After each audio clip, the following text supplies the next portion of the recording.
Welcome to the Forge, my wanton wildlings. I'm your creepsmith, and I hope you like my work. What would you do for knowledge? What would you risk? One of our culture's legends, Faust, sought wisdom by selling his very soul for it. In tonight's telling, we see one way to achieve it. You may not have to make that particular sacrifice, but there will be risks. Interested? Well, here's a tiny tidbit for you to try. The Librarian Ritual, credited to Nas, 1997. The Librarian is the term given to an entity which appears under a very strict and specific set of rules. No one knows exactly what it is or why it appears under the conditions that it does. However, I do know one thing for certain, and that is it has a higher chance of appearing in a library. If you ever decide to attempt this ritual, and I don't recommend that you do, be sure to properly follow the rules. Failing to do so will enrage the librarian, and you can be certain that the results will not be pleasant. In order to carry out the ritual, you will need 13 candles, a book which centers around some ideology which has led to the death of people. This could be the idea from a religion's holy book to anything else. It must, however, have been the cause for a killing or mass killing of historical significance. If it is not, then at the very least the ritual won't work.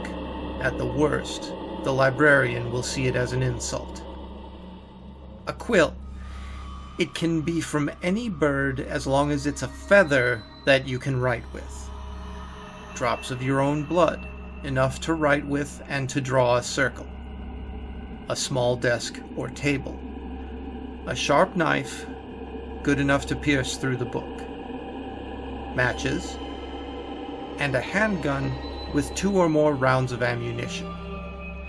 If you choose to do the ritual with people, then they must individually see to their own requirements for themselves.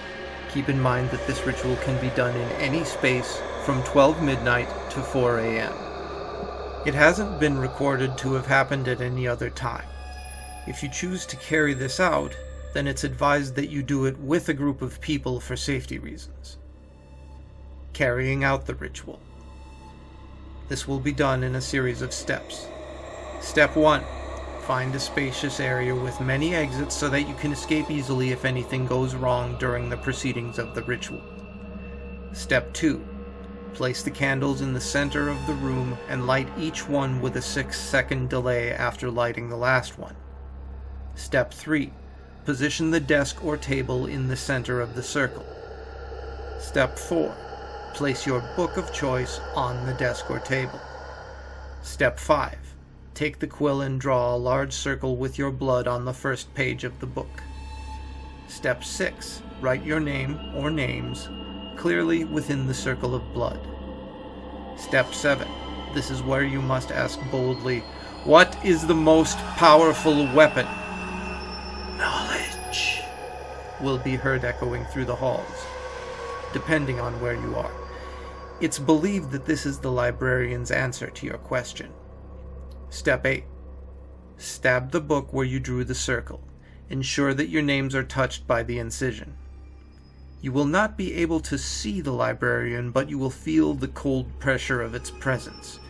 You may see a shadow from the corner of your eye. There's no need to look, because if the librarian has appeared, it's already deemed you worthy.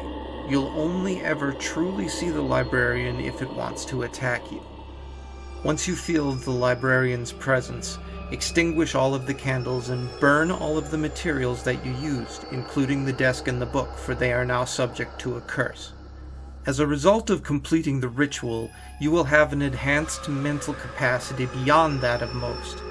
You'll be on par with the most blessed and sharpest minds.